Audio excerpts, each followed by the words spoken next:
As if it's any surprise at all, Adam Sandler has made another movie with Netflix.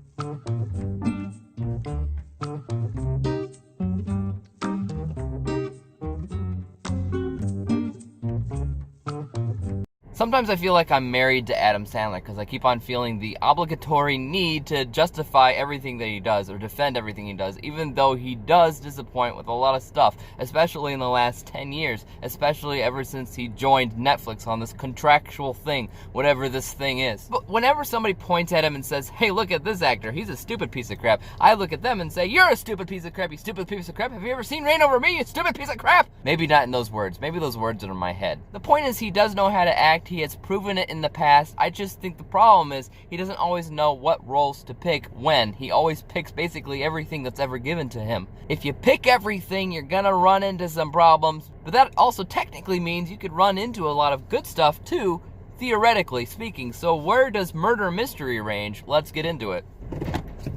When looking at the people category, you're going to be looking at Adam Sandler because it's an Adam Sandler movie, first and foremost. But then you're going to be looking at Jennifer Aniston because a few years ago, there was this little movie called Just Go With It where Adam Sandler actually played opposite of Jennifer Aniston. And they did pretty good together, not gonna lie, they had pretty good chemistry. So you kind of want to see the same chemistry repeated in Murder Mystery. Is it repeated? It is, in a sense. At the same time, it's not, because it's not really a movie about romance, so it's not really about chemistry in the end of the day. So while I'm glad that it is Adam Sandler and Jennifer Aniston sharing the screen again, I'm not really that enthralled with their performances, and I don't really see why it's them that was actually cast in these roles. Yes, it's Adam Sandler. Yes, it's Jennifer Aniston. Woo-hoo-hoo-hoo-hoo! That's great. But could have anybody else played these roles? Yeah, absolutely. There's nothing that says Adam Sandler was basically written for the role. There's nothing that says that. He does fine. Jennifer Aniston does fine, but that's all I can really say about it. The rest of the cast of characters is also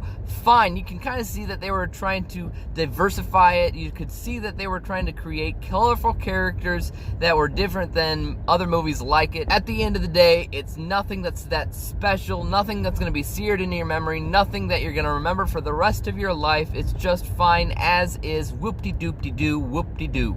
With the writing category, when you're looking at the concept, I have been a fan of murder mysteries my entire life. It is a huge genre that I have read, and I continue to read, so I can sympathize with Jennifer Aniston's character, who's a fan of murder mystery novels. But at the same time, I have a high expectation on how murder mysteries are written. I want them to be clever, I want them to be smart, I want them to make sense, like one big jumbled puzzle that when put together is brilliant. Netflix's murder mystery is not one of these movies. It has the clues that it needs to make sense, but it's not exactly clever, and it kind of feels cheap at the end of the day because it doesn't feel like the writers took their time into considering what the whole movie meant. One of my main problems with this movie is that it doesn't feel like a well-oiled machine. It feels like they were just grasping at straws, like they just wanted to make somebody laugh. And I'm sure they did that for some people, but not even that worked out very well for me because I didn't actually laugh so much with this movie.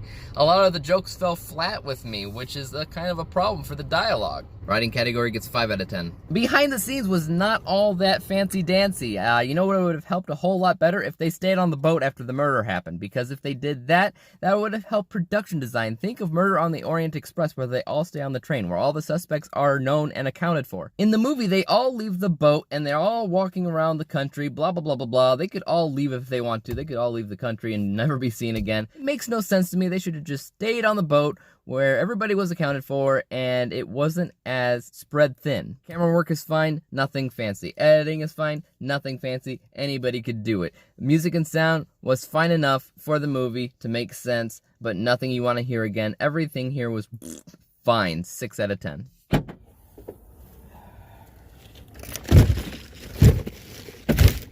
Sorry about that. Obviously, I had to go shopping today, and boy, oh boy, did it get bright. Anyways, the narrative arc is pretty simple, pretty solid, but that's not really all that surprising. It is a mystery. If you don't have a narrative arc that makes sense, then you have a movie that obviously feels sloppy pretty quick. So yes, the narrative arc is pretty solid, but what else can I say? Can I get a teddy bear latte, large, hot? It is Free Shot Friday. Would you like to add a shot to that? Please. The only thing that the narrative arc wasn't perfect with was the falling action, because there wasn't much character resolve or growth. So when that happens, there's a calming down moment. There's no return to a new sense of norm, because there is no new sense of norm. The characters are basically the same from beginning to end, which is unfortunate, but it is what it is. The rest of the narrative is good. There's a good introduction, inciting into obstacles and climax, which is good enough. 9 out of 10. Thank you. You're welcome. Have a great day. You too. That brings us to how entertaining this movie was, because in the end of the day, it is a comedy, so the only thing that it's really focusing on is the comedy, is the entertainment. So is it entertaining? It's entertaining enough. It's not, oh my god, this is the greatest thing I've ever seen in the world. This isn't the greatest thing I've ever even seen on Netflix. I mean, it is what it is. It's an Adam Sandler comedy that you find on Netflix. So I'm not gonna say I had a terrible time with the movie. I didn't. I had a good enough time. I just wish it was a little bit more clever in the way that it was written. I wouldn't mind rewatching this at another point in time, probably not anytime soon, but I'm not against seeing it again. I also think there's enough happening in the movie that you can't really look away, because there is a mystery going on, there is clues to be found, and if you look away, you might miss the puzzle piece that fits everything together, and if you've missed that, then everything else is just gonna feel a little bit wonky. Nothing about this movie makes me want to buy it or own it or put it on a wish list in any sense of the word. It doesn't make me feel like I have to talk about it or discuss it or recommend it to others. Nothing like that. It's just, it is what it is. 4 out of 10. Specialty category, what do you expect to find out of Murder Mystery? Subconsciously, I think everybody's going to be thinking, okay, where does this rank as an Adam Sandler movie? That's a fair question. Where does it fit? At the end of the day, it really is just another Adam Sandler dumb humor Netflix comedy. I wish it was a little bit more clever than it was. I wish his character was a little bit more appealing than it was, because it's really not. Nothing about it. 5 out of 10. As a comedy film, is it funny? Honestly, a lot of the jokes fell flat with me, but I understand that that's a very, very subjective genre. Some people will actually find this very, very funny. However, I didn't, so I'm gonna at least give it 5 out of 10. As a mystery film, how does it compare to other mysteries like it, other murder mysteries, other comedy mysteries, things like that? Where does this rank? I said it before, I'll say it again. It's not very clever, and you need cleverness when it comes down to mysteries, because it'll just feel like a bland mystery that you're not gonna be very invested in if it's anything other than clever. If it's clever, it'll feel unique, it'll stick out from in the crowd, but this doesn't stick out the crowd. 0 out of 10. Okay, what about halfway decent? Did they make the movie that they intended to make at the very least? Yes, they did. I think for the most part, they didn't really care how this movie turned out. They just wanted to have a good time with it, and for the most part, that's what happened. If all they wanted to do was to make a movie and have fun doing so, they achieved their dreams. They did what they wanted to do, and I can't